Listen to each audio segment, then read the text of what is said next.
"Sir, I need to see your ticket for verification." The voice, sharp as steel, cut through the crowded boarding hall, slicing through the hum of conversation and the rhythmic roll of suitcases on the floor. Every head turned toward the man standing at the entrance to Skybridge Airlines' first-class cabin.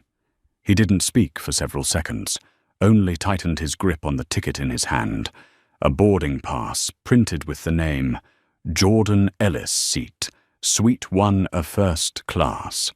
His gaze wasn't angry.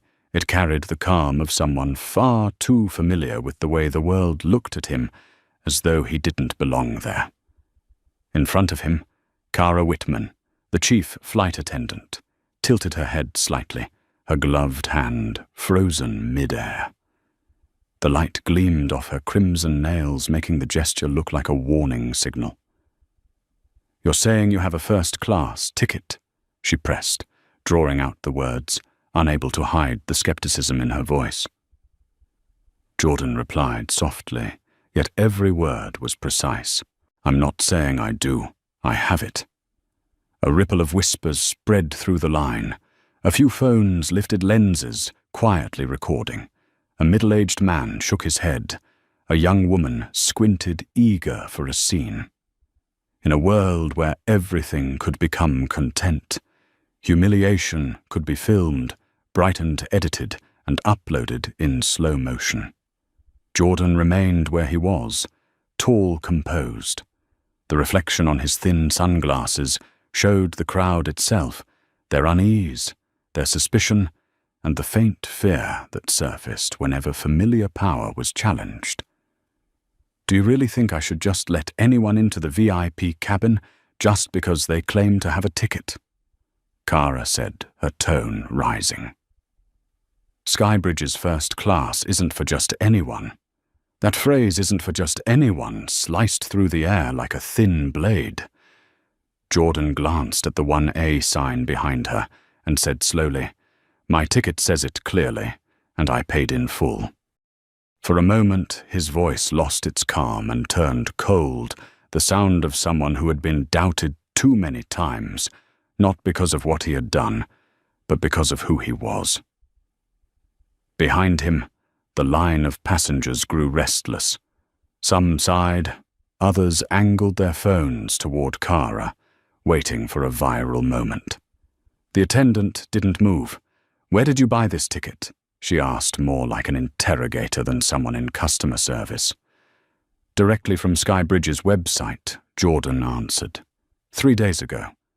But Kara wasn't listening, or perhaps she chose not to.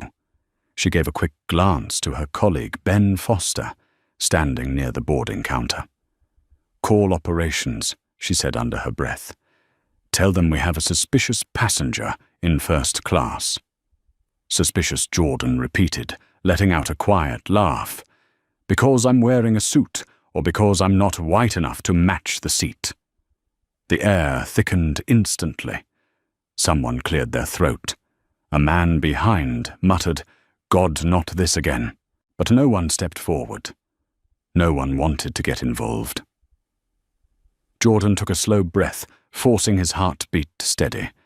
He refused to lose his composure, not in front of them, not in front of the world watching. He had been that kid in South Atlanta, followed by mall security, just for standing near a leather goods display. He had been the college student stopped 3 times in one day to show his ID. And now, as the chairman of North Star Holdings, the man who had just spent hundreds of millions of dollars acquiring this airline, he was once again being asked to prove he was worthy of seat 1A. The irony wasn't in the insult itself, but in how ordinary, how routine it was polished, patient, and systemic. Kara lifted the intercom phone and spoke briskly. "This is Kara Whitman, on flight SB219. I need to verify a first-class passenger name, Jordan Ellis. Possible invalid transaction." Then she flashed a half-smile toward the passenger, recording her as if proud of following procedure. While she waited for a response from the other end, a man in a grey Armani suit, approached Gregory Stanton, a frequent first-class traveller. "Good morning, Kara," he greeted, his tone familiar. Instantly, her demeanour transformed. A bright smile, a sweet voice, a glass of champagne in hand. "Good morning, Mr. Stanton. Your seat 1B is ready, and here's your champagne. 2 ice cubes, just as always."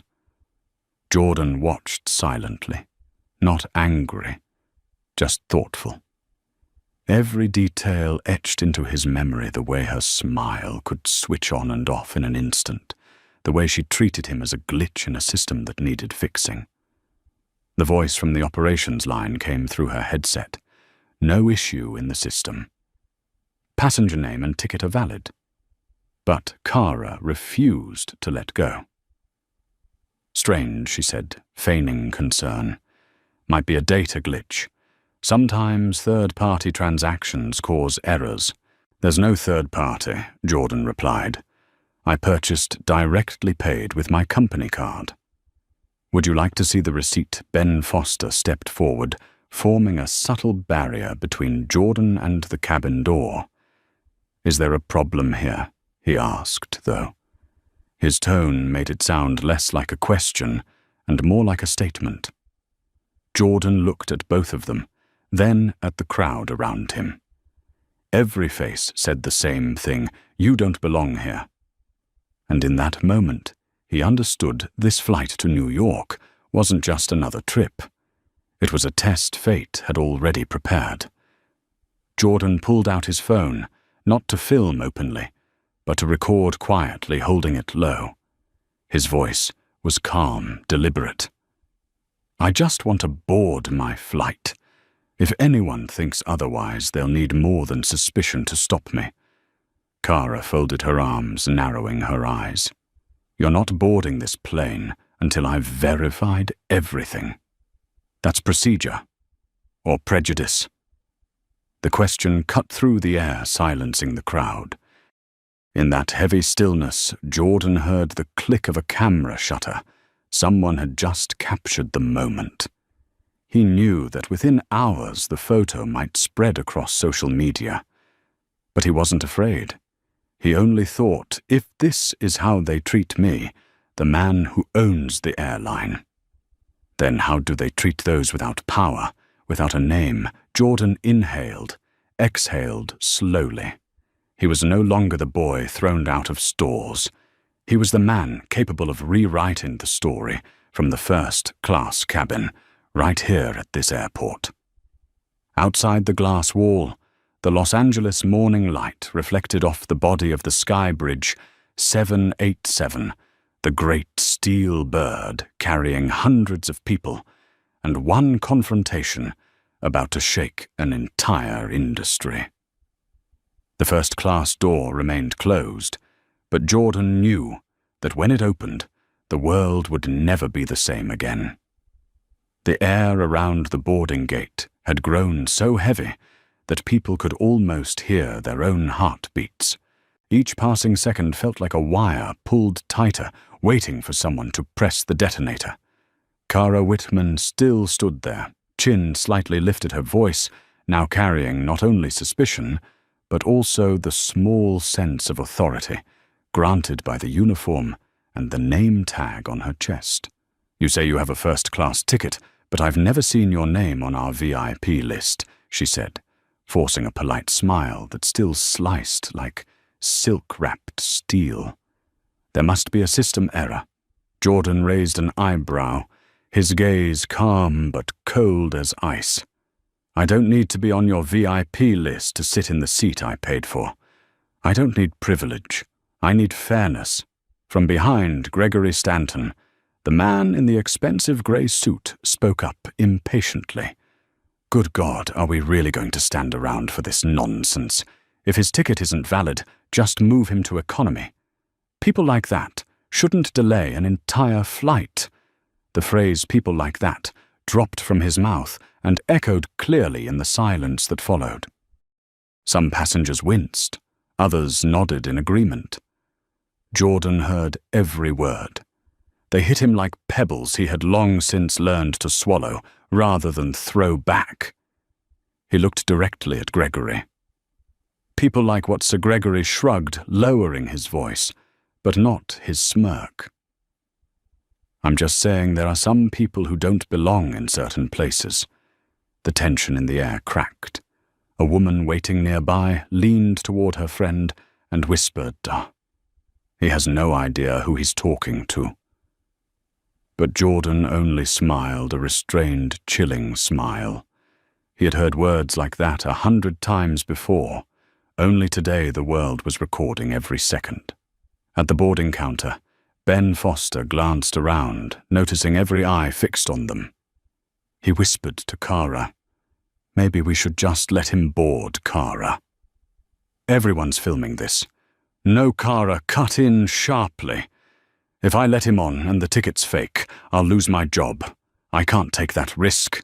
She didn't say the rest, that she didn't want to be criticized for letting someone like him sit among passengers like Gregory Stanton. Jordan exhaled slowly, fighting down the anger rising inside. In his mind, he could still hear the clicking of Laura Chen's keyboard, the Skybridge Vice President of Operations. Just last night, they had discussed service culture in their online meeting. She had said Skybridge is striving to become the airline of respect. He almost laughed to himself. Respect, it was being crushed right here at the very door of the plane. Kara picked up the intercom again, her voice trembling slightly, though she tried to sound authoritative. "Call Captain Grant. I need him to come here." Minutes later, Captain Edward Grant appeared, tall, silver-haired and commanding. His uniform was pressed to perfection, each stride radiating the confidence of a man who had flown for 30 years, and believed experience gave him the right to judge. "What's going on?" His voice was rough, deep, and full of authority. Kara immediately reported, "Captain, this passenger claims to have a first-class ticket, but his name isn't on the VIP list. I suspect an irregular transaction." Grant turned his gaze to Jordan.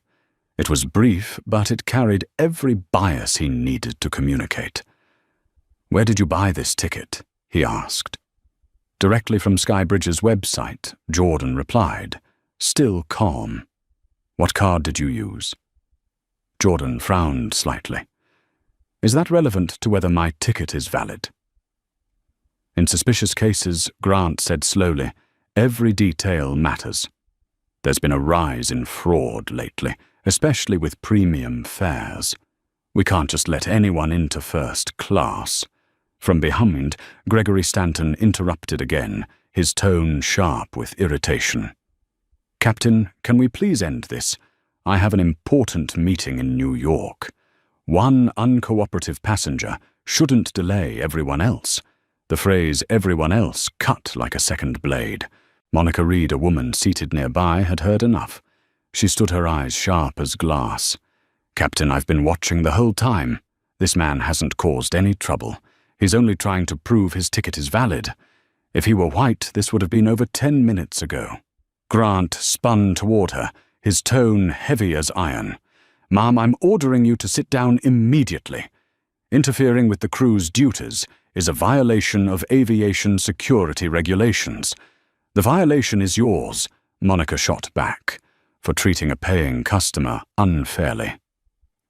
The boarding area fell silent again. The air grew thick with tension. Some people started recording, others looked away, afraid of meeting the truth in Jordan's eyes, in Kara's, in the captain's. Grant pulled out his phone and spoke curtly, "Security to gate B12. We have a non-compliant passenger causing disruption." Jordan closed his eyes for a moment. When he opened them, there was no trace of hurt, left only fire. He reached for his phone, turned on the camera, and held it low, the small recording light glowing. "All right," he said softly but firmly. "If you want to continue this, I'll record everything. For my legal team." Kara froze. "Are you threatening us?" Jordan answered, his tone low but solid as stone. "No. I'm protecting myself." His voice wasn't loud, but each word struck like a hammer on steel. The way he said it silenced everyone. Even Grant, who had seemed so sure of his authority, hesitated for a brief moment. Jordan's phone vibrated a message from Laura Chen. The integration meeting between North Star and Skybridge for Monday morning has been confirmed. "Jordan, I hope your speech inspires a culture of respect." He smiled, faintly a sad smile. Maybe the speech has already started, he thought. Outside on the tarmac, the Los Angeles sunlight glinted off the airplane's body, gleaming like a silver arrow. Inside the terminal, a black man still had to prove he had the right to sit in the seat he paid for. Grant hung up his phone and said to Kara, "Call security now. If he doesn't leave voluntarily, we'll have him removed. That's my decision." His voice carried the kind of authority that had never been challenged in his entire life. Jordan lifted his head, meeting the captain's eyes, not as a humiliated passenger, but as a man about to show them what true power meant. He didn't yet know that within minutes, one phone call would flip the entire situation, and the very people judging him would soon face a storm of their own making. But in that moment, under hundreds of watching eyes, Jordan took a deep breath, lifted his chin and said quietly, just loud enough for Kara to hear, "You're opening the wrong door, Kara, and when it closes, you'll never walk through it again." Light flickered in his eyes, cold at the surface, yet warm deep within. Outside, the engines began to roar to life, and the world had no idea that a revolution was already beginning right there at the door of first class. The thud of Captain Edward Grant's shoes echoed along the aircraft floor as he approached each step, carrying 3 decades of authority, the kind of power that had made countless people lower their eyes with a single glance. But today that authority was about to be tested in a way he had never imagined. When he appeared at the entrance to first class, the air already tense seemed to freeze. Kara exhaled in relief, as if rescue had arrived, and hurried to report. "Captain, this passenger insists he has a first-class ticket. I checked his name isn't on our VIP list. I suspect an irregular transaction." Grant looked Jordan up and down, his pale blue eyes narrowing with a proprietary assessment, and in an instant Jordan could feel the judgment, no proof required, no logic, needed only the color of his skin. "Where did you buy the ticket?" Grant asked, voice low and cold. "Directly on Skybridge's website 3 days ago." Jordan answered crisply, standing straight, phone at his hip, recording. Grant tilted his head, eyes probing. "Which credit card?" "Excuse me," I asked, "which card you used to pay?" Beneath the veneer of procedure, the question was simply another way of asking whether he truly had the money. Jordan gave a short, incredulous smile. "How is that relevant to the validity of my ticket, Captain?" Grant folded his arms, stepped closer, his tone deep with implied threat. "When I'm responsible for the safety of more than 200 passengers, every detail matters. I've seen enough fraud to know when something isn't right." Jordan didn't step back. "So your experience entitles you to judge a passenger's integrity by their appearance?"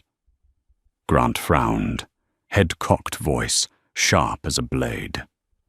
"I have no bias. I'm doing my job."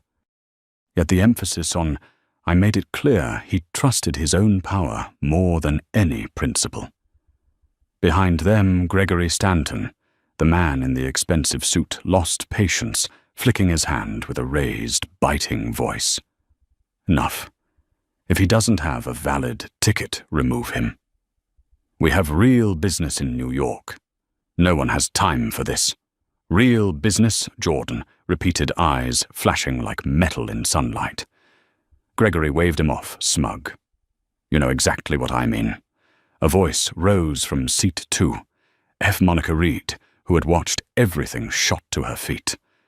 No, he doesn't, because the way you say real business means it belongs to certain people only, and the rest of us should know our place. Right. The cabin erupted in whispers. Grant swung toward Monica, his words striking like a hammer. "Ma'am, sit down immediately. Interfering with crew duties can lead to arrest." Monica didn't move. "Then arrest me," she said, eyes locked. "But at least look in the mirror while you do it." Grant tightened his grip on the brim of his cap and turned back to Jordan. "Mr. Ellis, let me be clear. I am the captain of this flight. Under regulations of the Federal Aviation Administration, I have the authority to deny boarding to any passenger I deem a security risk. A risk," Jordan asked, his voice trembling with anger.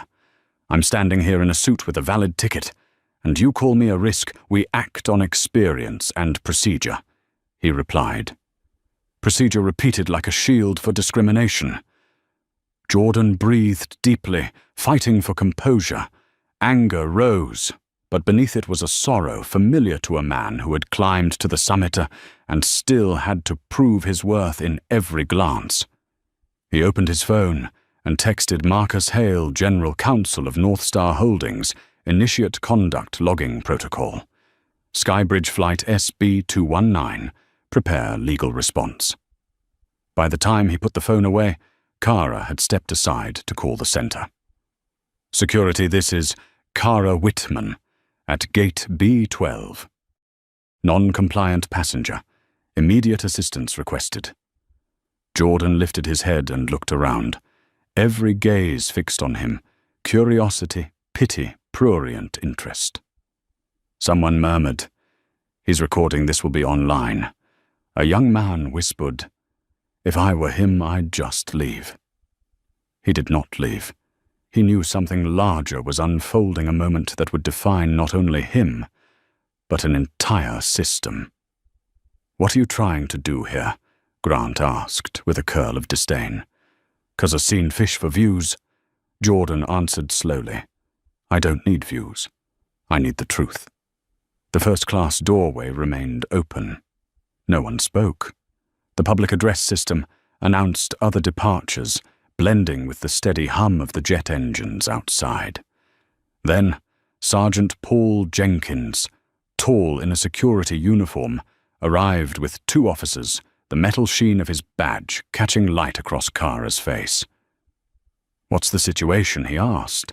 Grant pointed at Jordan. "This individual is refusing crew instructions and obstructing the flight."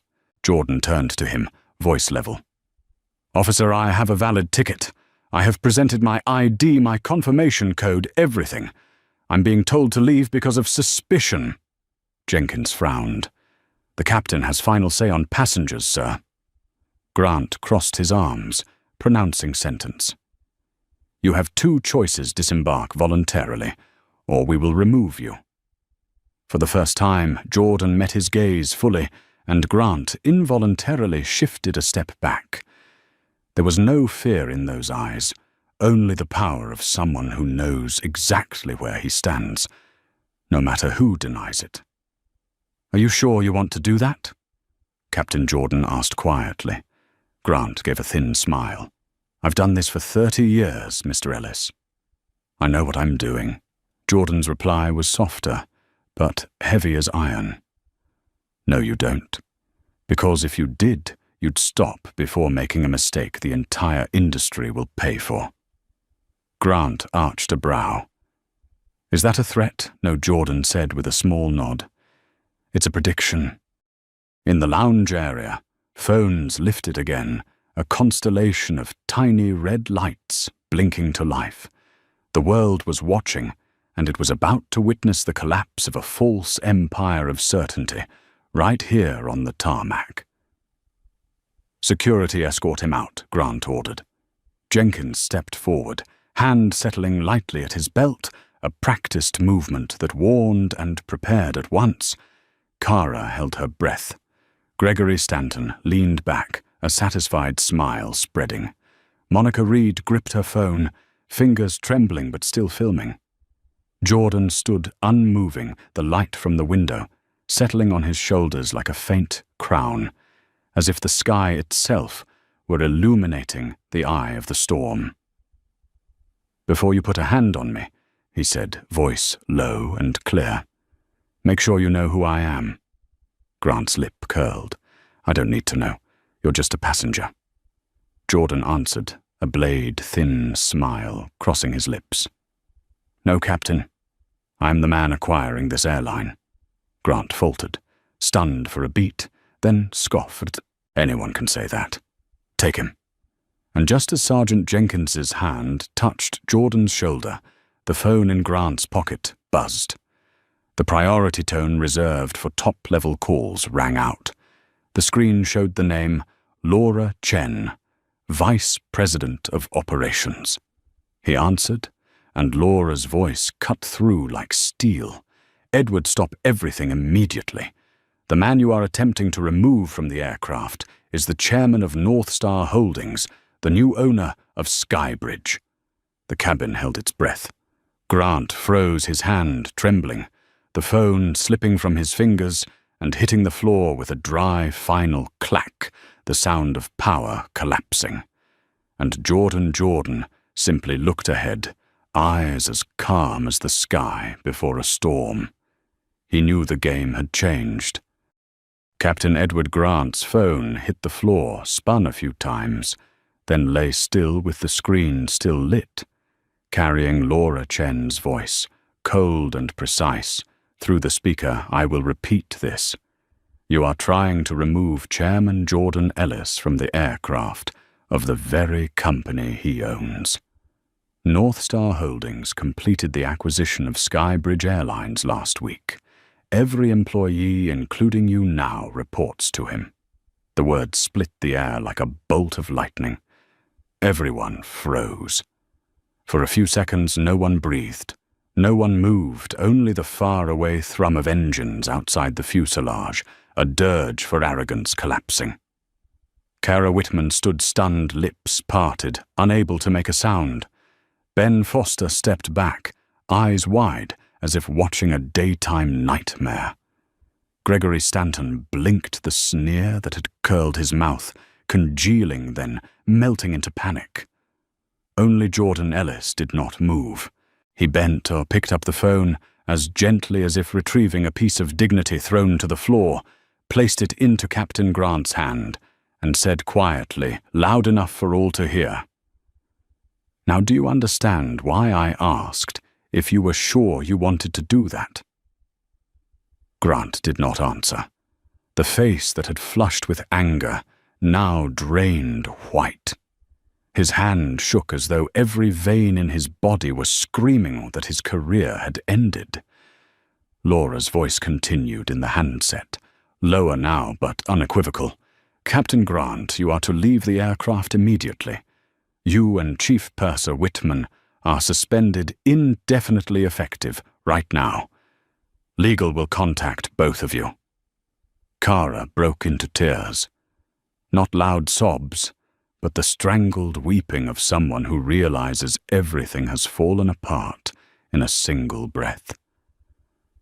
"I am sorry, I did not know," she said through tears, voice shaking, clutching the edge of the counter, as if it were the only thing holding her up. Jordan looked at her. His gaze held no anger now, only a deep sadness, the sadness of someone who has seen this too many times. He spoke slowly and clearly, each word piercing the silence. "That is the problem, Kara. You did not know. Because you never thought you needed to know. You believed you had the right to decide who gets to pass through this door based on a feeling." She bowed her head and covered her face. Grant tried to gather the last shreds of dignity, his voice ragged. "Mr. Ellis, I was following procedure. I did not intend," Jordan cut in calm, but edged like a paper knife. "You have 30 years of experience, do you not? 30 years to learn the difference between procedure and prejudice. Yet today you used that experience to humiliate a passenger because you decided he did not belong here. Grant swallowed hard, his eyes reddening. "I can change, sir. Give me a chance." "You have had 30 years of chances," Jordan said, voice lowering, "and you let them pass." He turned to Sergeant Paul Jenkins, who had stood off to the side, discomfort written across his face. "Thank you for not escalating, officer. You and your team may stand down." Jenkins nodded quickly, relieved. "Yes, sir." "My pleasure." He led his colleagues out, leaving behind a cabin thick with the silence of regret. Jordan drew a long breath and looked around first class at the eyes and the still-raised phones recording every moment. He knew he was not speaking only to the people in this cabin, but to millions watching on a live stream. He stepped forward, voice steady and resonant like a declaration. What just happened here is not a simple personal mistake. It is a symptom of a disease rooted deep in the service industry, a disease that judges people by appearance. Every gaze locked on him. He continued low but firm. "Skybridge does not just sell tickets, we sell an experience. And if that experience is humiliation, then every first-class seat in the world is worthless." Behind him, Monica Reed stood. She was the first to clap, slow, strong, insistent. The sound beat through the cabin like a wake-up drum. Another joined, then another. Soon all of first class was ringing with applause, mingled with the tight breaths of those holding back tears. Kara still stood there, hands clenched, mascara streaked. She stepped toward Jordan, voice shaking. "I am sorry, truly. I thought I was doing the right thing." Jordan nodded once. "I believe you did. But right cannot be something that is only right for a few." He gestured to Ben Foster, the only one who had held his composure. "Ben, would you help the captain and Ms. Whitman off the aircraft?" Ben nodded, eyes averted. As Grant walked away, step by slow step, head bowed, the cabin fell silent. The pilot's wings on his chest, once symbols of power and pride, now hung heavy, the weight of 3 decades of wrong turns. Jordan watched without gloating, only composed. He spoke softly, almost to himself. "Justice does not need to be loud. It only needs to be seen." When the first-class door closed behind Grant and Kara, Jordan turned toward the flight deck.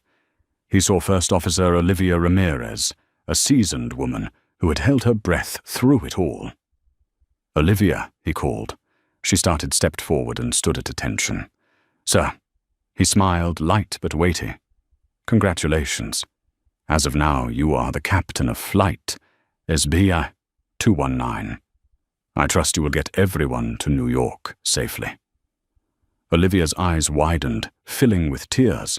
"Sir, I do not know what to say."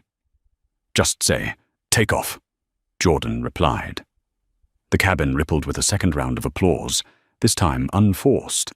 It was the sound of recognition, the sound of hope that something had shifted, not only on this plane, but in the minds of those who witnessed it.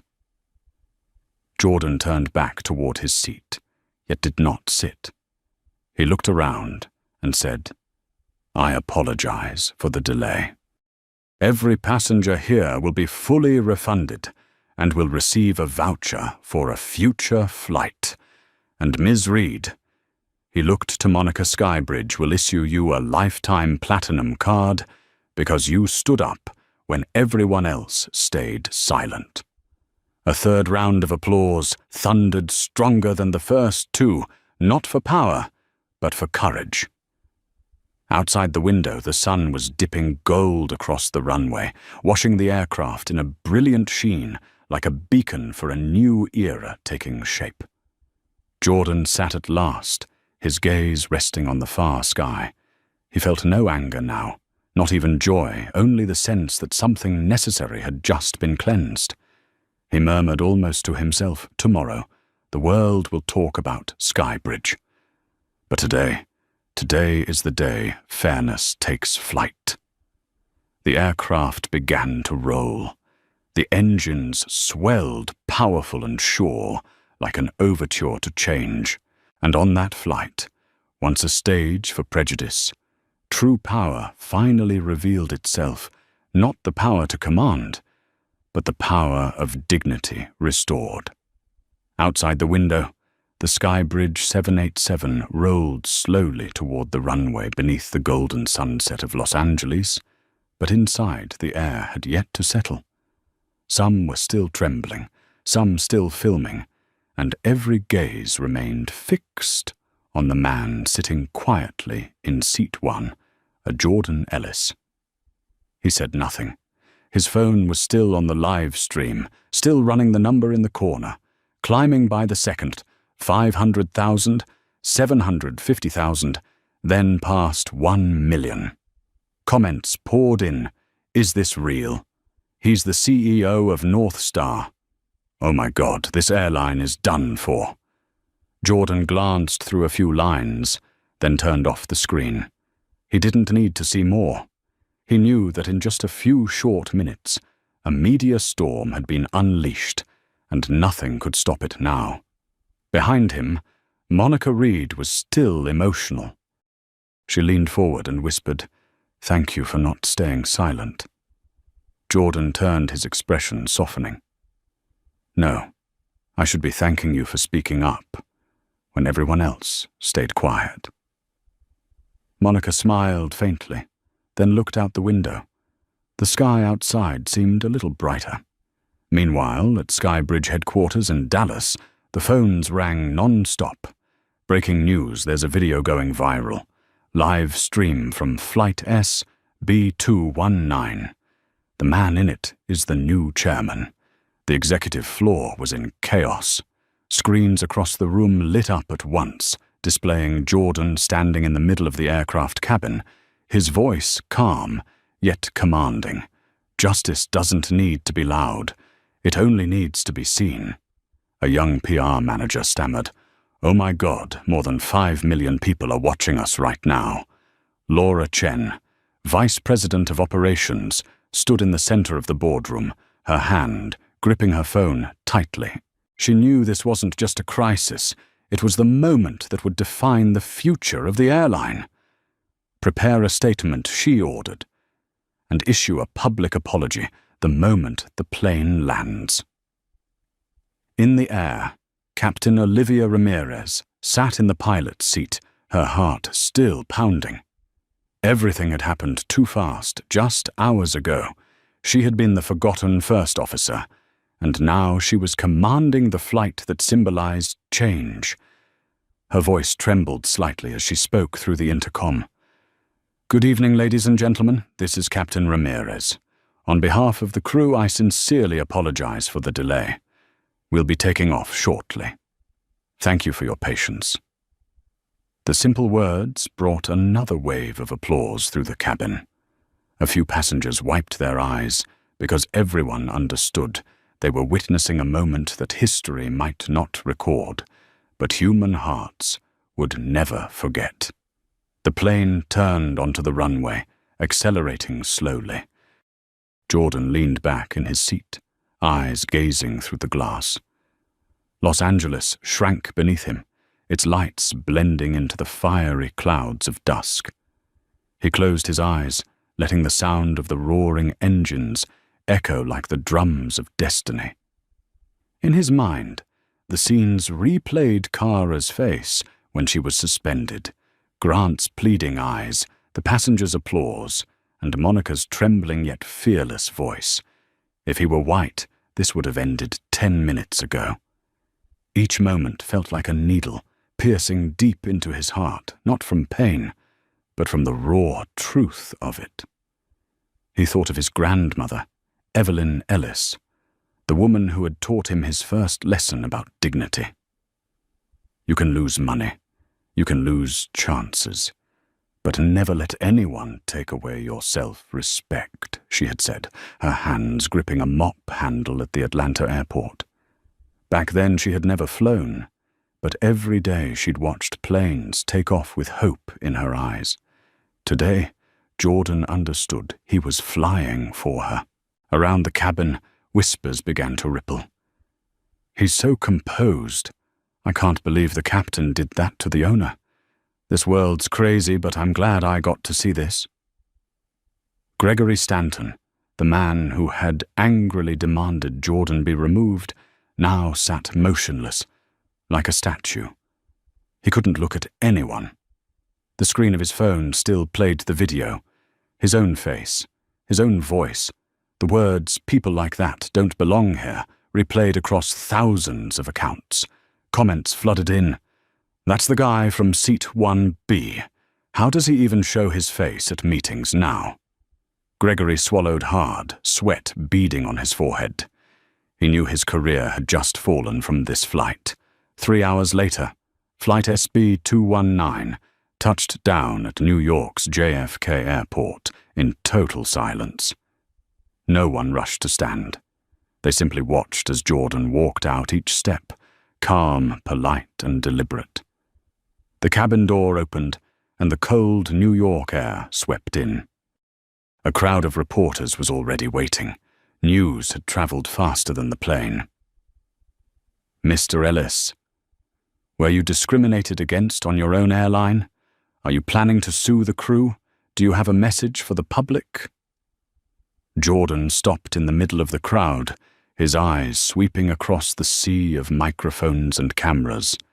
He spoke slowly, his tone low but resonant. No one should be asked who they are before being treated like a human being. He bowed his head slightly, then walked away, leaving behind an airport on fire with chaos. Within 12 hours, the video on LinkedIn had surpassed 30 million views. The hashtags Skybridge Incident and Fly with Dignity dominated every platform. Major news outlets ran the headline, "CEO blocked from first class and makes an entire industry look in the mirror." Skybridge's stock plunged 8% at opening, but 6 hours later, after North Star Holdings announced a complete overhaul of corporate culture, the shares rebounded higher than before. That night in his Manhattan hotel room, Jordan sat by the window, overlooking the city's glowing skyline. His phone vibrated endlessly beside him, hundreds of messages from colleagues, executives, and friends. One of them was from Laura Chen. "Tomorrow the whole world will be watching us." "Are you ready?" he replied with just 3 words. "Always have been." Setting his phone down, he leaned back in the chair. From this high floor, the city stretched out like a sea of light, and he, the man who had been humiliated in public, had become a symbol of justice in the digital age. Jordan smiled faintly. Not the smile of victory, but the quiet one of someone who knew the real fight was only beginning. Because out there were still countless first-class doors closing on people who deserved to walk through.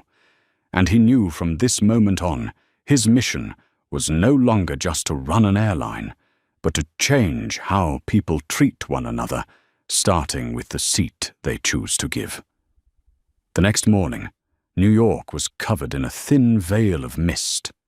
The city had not yet fully awakened, but across the massive LED screens in Times Square, the same image played on repeat, a 12-minute video from Flight SB219.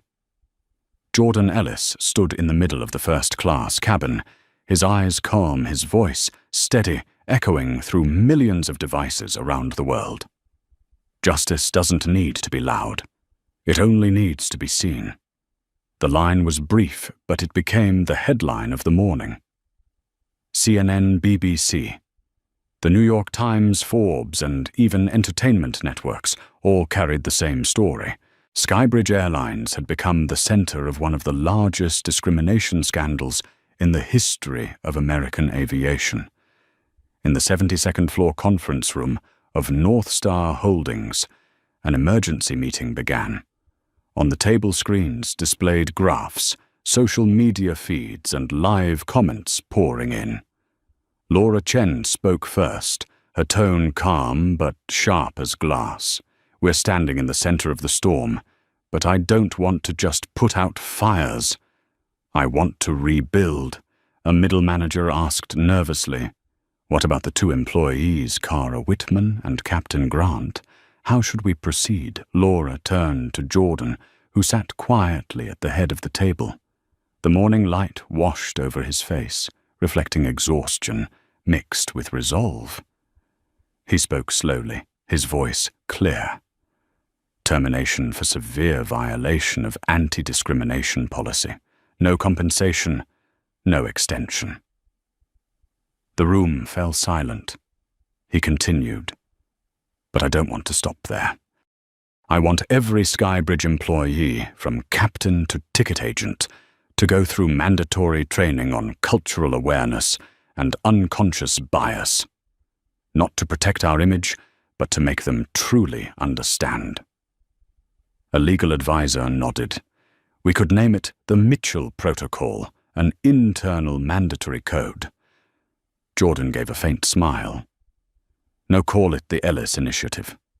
Because I don't want justice to always carry someone else's name."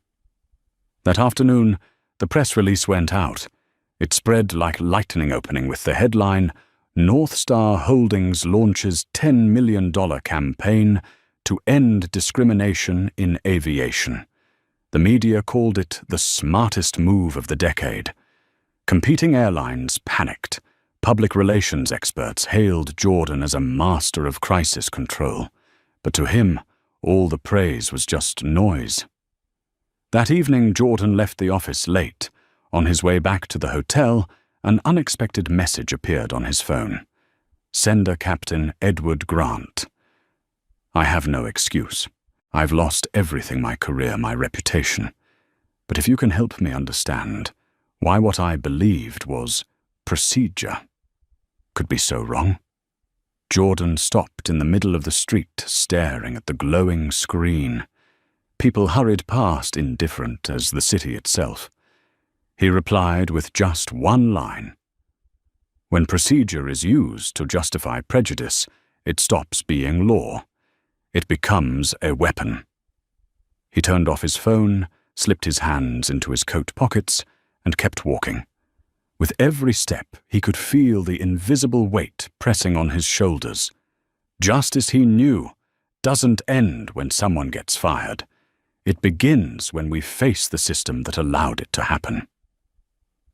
2 days later in Washington, D.C., an emergency congressional hearing was convened on discrimination in commercial aviation. Jordan entered the Capitol building in a gray suit with no security, no entourage, only the phone that had witnessed everything. When he sat at the witness table, the national cameras focused squarely on his face. One senator asked, "Mr. Ellis, can you tell us why you chose not to act through your power, but instead chose to make the story public?" Jordan's deep voice filled the chamber. "Because if I had handled it quietly, this would have been just another termination. But when light shines on something, it becomes a mirror. And mirrors don't lie." The room fell silent. Another senator asked, "Then what solution do you propose? Transparency, oversight, education, and above all, dignity." He paused, locking eyes with the panel. No one should ever have to prove they deserve respect. The chamber erupted in applause. Many stood. The moment was replayed on television for an entire week. A week later, the United States Congress passed the Aviation Equality Act, the first law requiring every airline to conduct 4 anti-bias training sessions per year, with penalties of up to $10 million for each systematic violation. The press called it the Ellis Effect. Meanwhile, the fate of Grant and Kara was swiftly decided.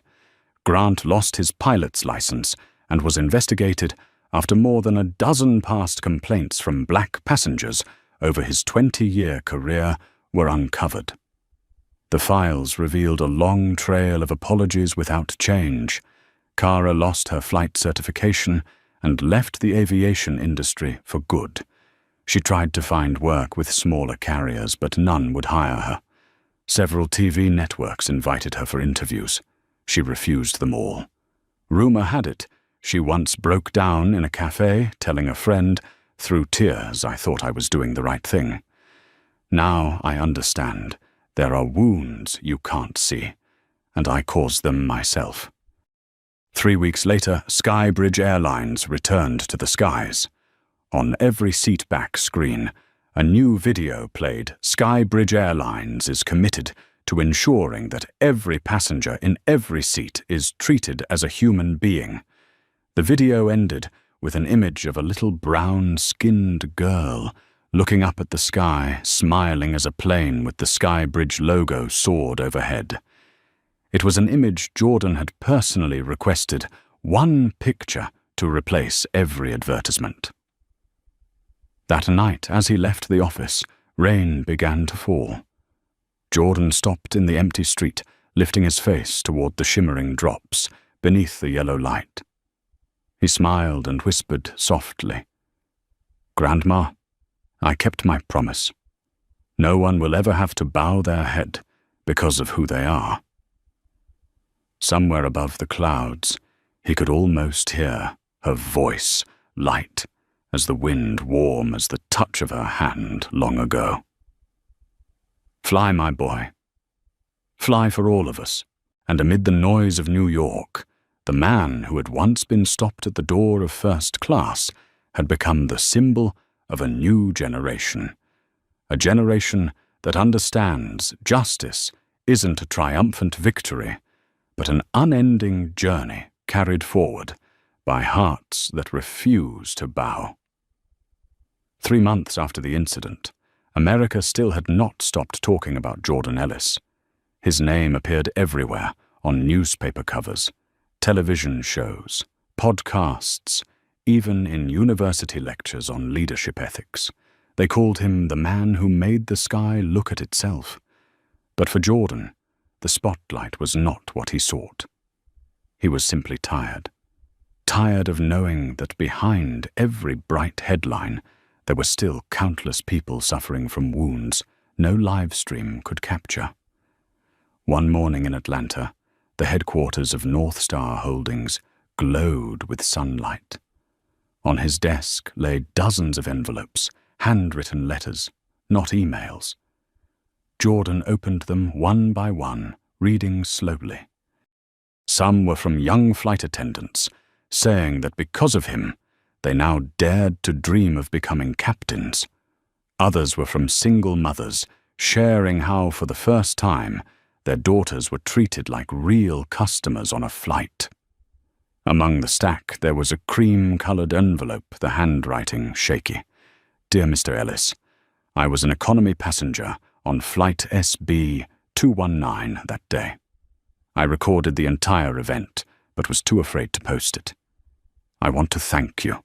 When you stood there not shouting, not fighting back, I realized calmness can sometimes be more powerful than anger. Thank you for teaching me that."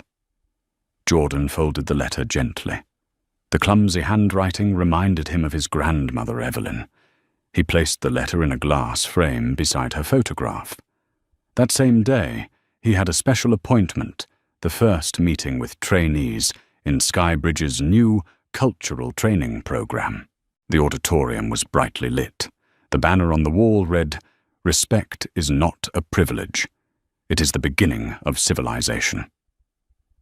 When Jordan walked in, hundreds of employees, pilots, flight attendants, engineers, ground staff, all stood up. The applause wasn't for his title, but for what he represented. He stepped onto the stage without a script, only carrying a small piece of paper with 3 lines written on it. Reflect. Listen. Act. His voice was low but carried through the entire hall. Someone once asked me why I forgave those who hurt me. I didn't forgive them because they deserved it. I forgave them because I didn't want to carry hatred as a burden. Our job is to fly, and resentment only makes us heavier. He paused, his gaze sweeping over the audience. But forgiveness doesn't mean forgetting. I haven't forgotten that morning, the look, the tone, the words, people like that. I remember to remind myself that change doesn't begin with apologies. It begins with action. The room fell silent. A young flight attendant raised her hand. Mr. Ellis, if you were just an ordinary person, no power, no position, would you have still done the same? Jordan smiled. No one is born with power. I had only one choice, the choice not to stay silent. And that's something we all have. The applause returned stronger this time, spreading through the hall like a wave. After the session, when everyone had left, Captain Olivia Ramirez, the current pilot of Flight SB 219, approached him. Mr. Ellis, she said, thank you for the opportunity. That flight changed my entire life. Jordan nodded gently. I didn't change you, Olivia. You changed yourself by standing for what was right. She smiled, her eyes glistening. Our next flight to New York, I'd like to invite you aboard, not in first class, but in the cockpit. Jordan laughed softly. That sounds like an offer I can't refuse. A few days later, Jordan really did take his seat in the cockpit of that special flight. Olivia sat in the left seat, he sat in the right, not to fly, but simply to observe. Before takeoff, she turned to him. Do you know why I chose this route? Because it was Skybridge's first flight route more than 40 years ago, he answered. She nodded. And it's also the route my grandmother flew as a flight attendant in 1983. But she was never allowed in first class. Today I'm flying for her. Jordan looked at her, moved. Amid the rumble of the engine starting, he heard something familiar, the echo of women who had quietly kept the world aloft, from his own grandmother, Evelyn, to Olivia's, to thousands of others whose names no one remembered. The aircraft accelerated, lifting off, piercing through a thick layer of clouds. The morning light streamed through the cockpit windows, filling the small space with a soft, golden hue. Jordan spoke quietly.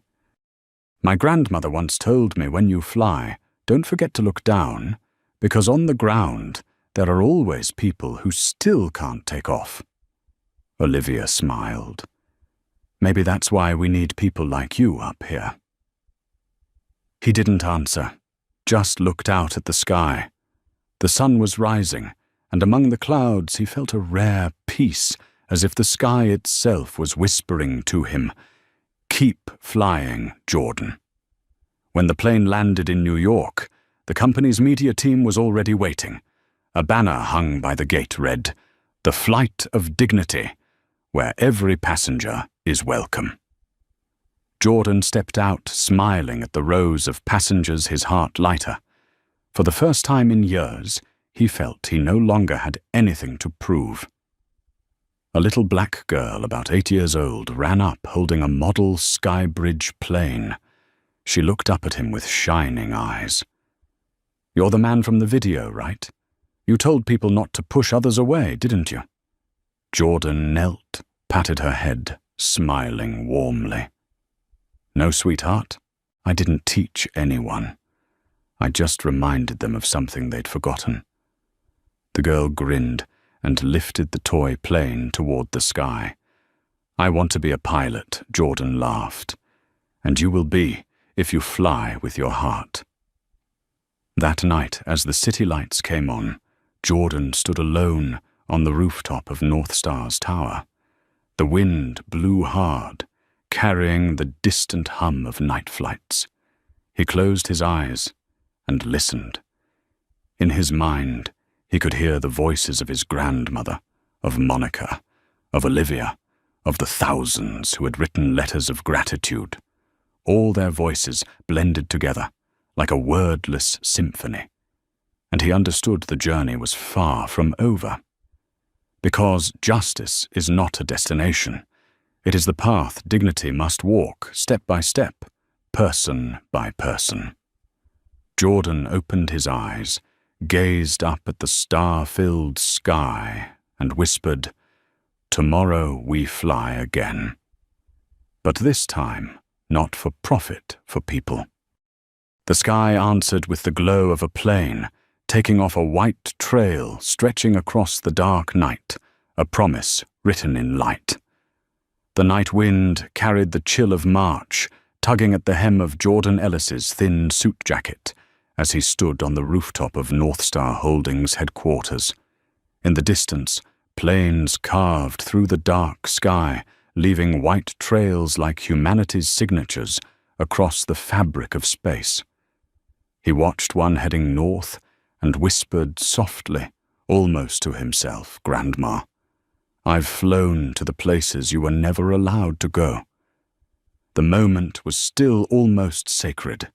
Only the wind and the steady beat of his heart could be heard, the heartbeat of a man who had made the entire world rethink the meaning of justice. The next morning, North Star's offices were swarmed by reporters. From CNN to Reuters, everyone wanted an exclusive interview. But Jordan refused them all. He told his assistant, "We don't need to say more. What we need to do is prove it through action." And he did exactly that. Beneath a large banner reading, "Fly with Dignity," Jordan led the press conference, announcing Skybridge Airlines' global reform program. Behind him stood the new leadership team, people once overlooked by the old system, Captain Olivia Ramirez, Chief Engineer Andre Young, and the new Director of Customer Experience, Monica Reed. Today, Jordan began his voice, steady and clear, before hundreds of microphones. "We are not just launching a training program. We are rewriting the DNA of Skybridge from an airline into a mission." The room was silent. No one can change the world with a speech, but each of us can change someone's world by showing respect. That is why we are launching the Skybridge Humanity Initiative, a $10 million fund dedicated to training scholarships and community support for underrepresented groups in aviation. Cameras flashed in unison. A reporter called out, "Mr. Ellis, do you see this as a way to restore your company's image after the incident?" Jordan smiled, calm, yet firm. "No. Reputation is something money can buy. Dignity is not. This isn't public relations. It's responsibility." The statement instantly became a headline across major news outlets. Over the next 3 months, the movement spread farther than anyone expected. Major airlines like Aurora Air and Continental Pacific announced their own service culture reforms. The media called it the Ellis effect.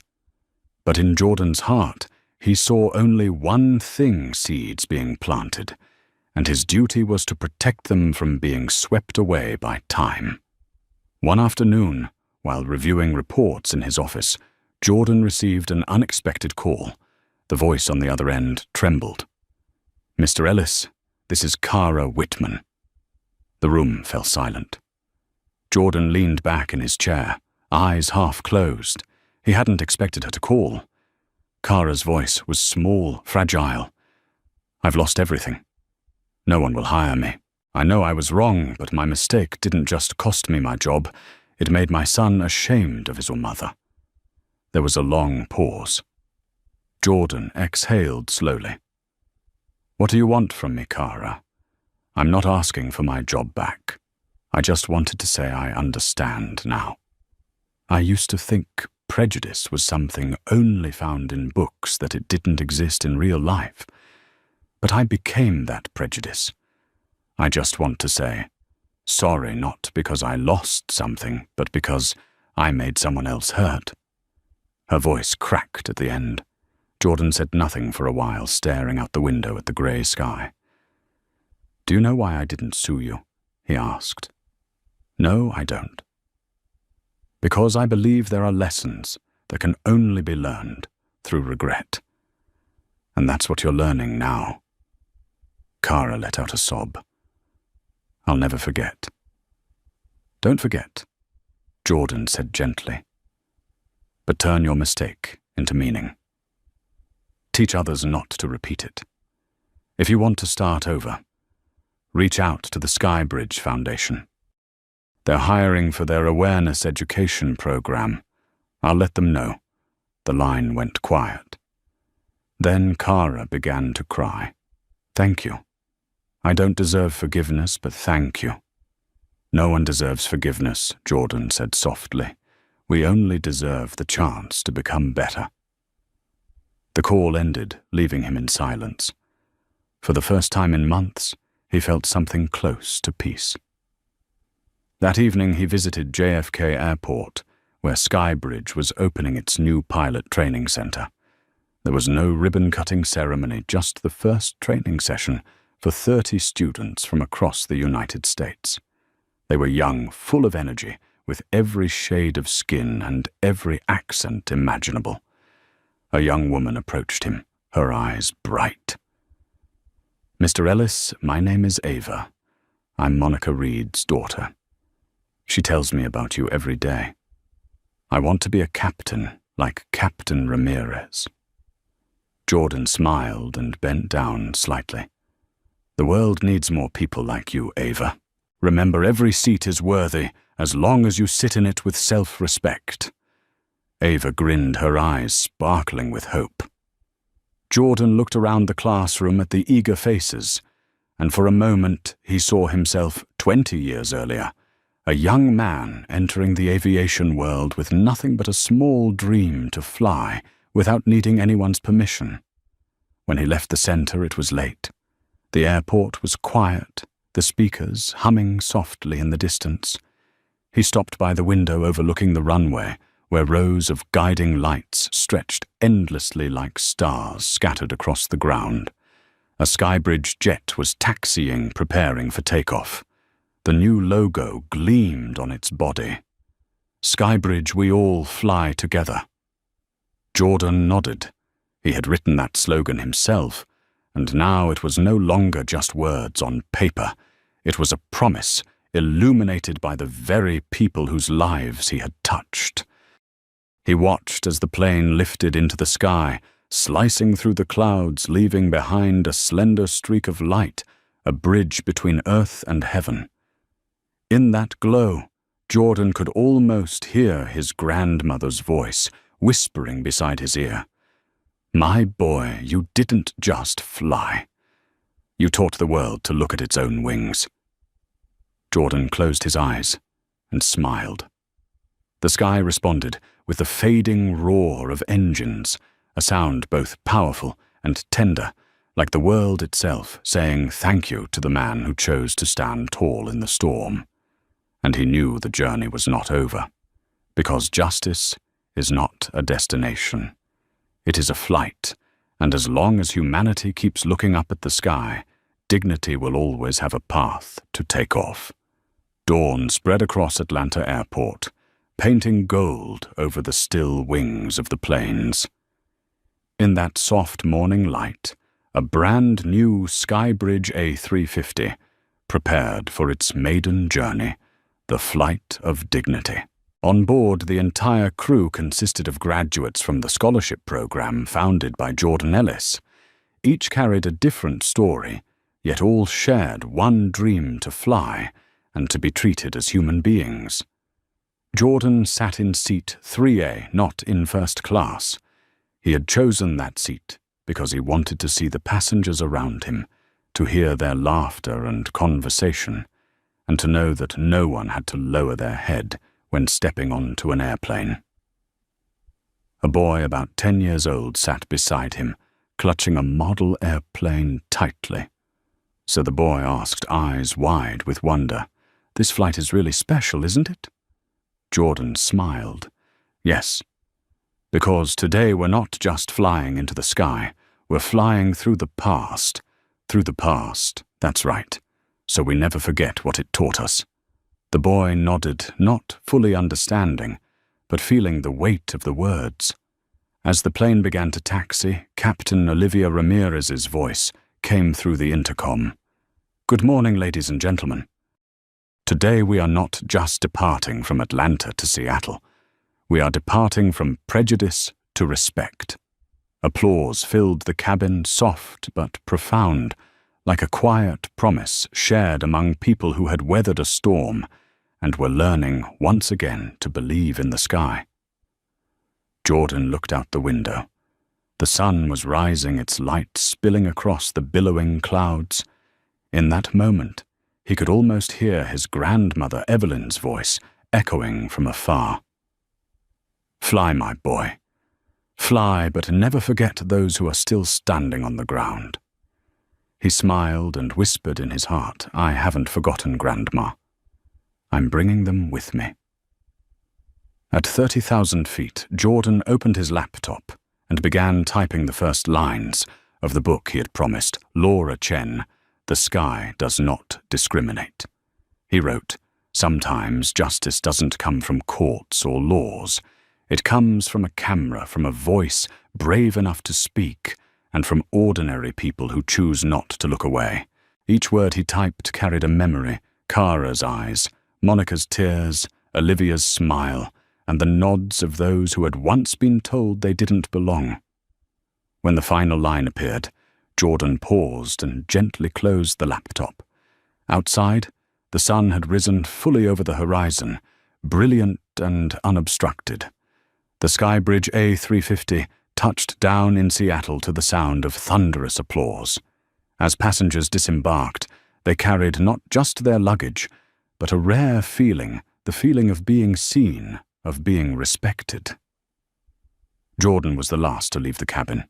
He turned back, looking at the empty seats where sunlight streamed in, casting golden beams across the aisle, like unseen hands resting on his shoulders.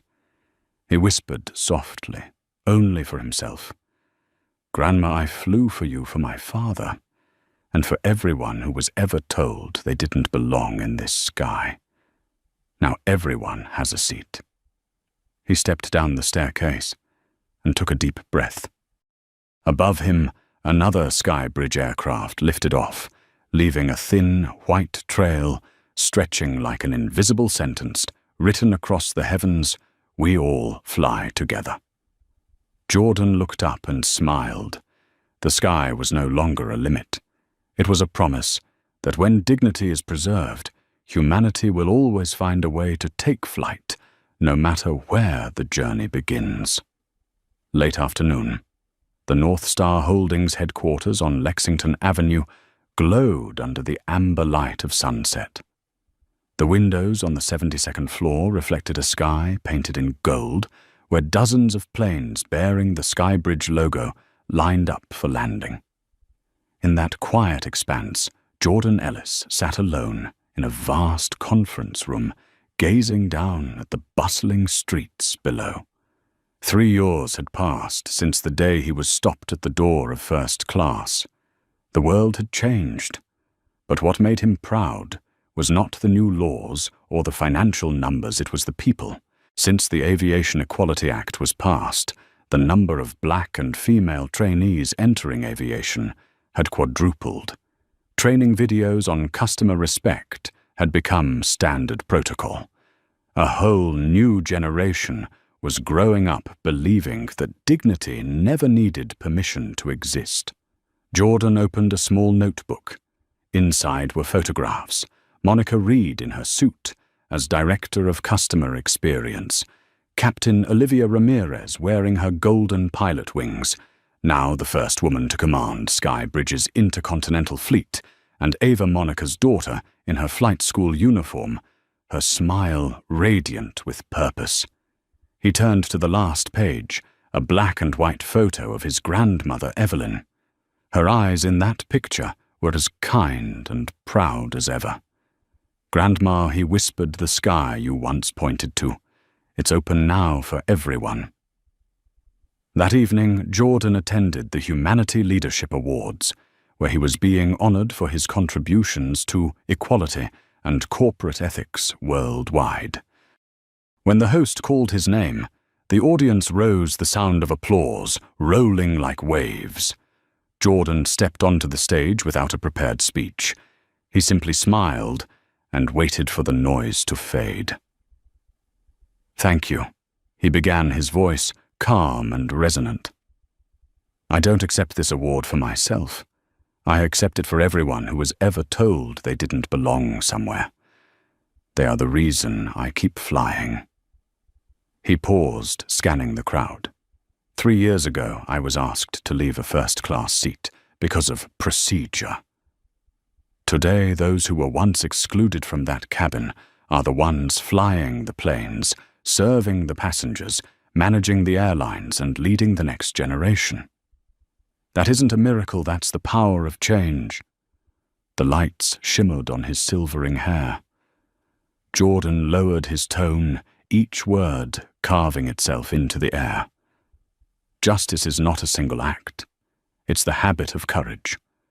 And courage is not reserved for those in high places. It belongs to anyone brave enough to say, enough. Because when you stand up for what's right, you give someone else wings to fly. The hall was silent, then erupted into thunderous applause. Many in the crowd were in tears. When the night ended, Jordan left the hall and walked alone through Bryant Park. The city glistened after a light rain, the reflections of 1,000 lights sparkling like stars fallen to the ground. He stopped and looked up. High above, a sky bridge 7-8. 7 ascended, leaving behind a thin white trail, like a brush stroke of hope. Jordan smiled, raising his hand in salute. "Fly," he whispered, "and don't just carry people, carry their dignity." The plane grew smaller, disappearing into the clouds. But for Jordan, it was never truly gone.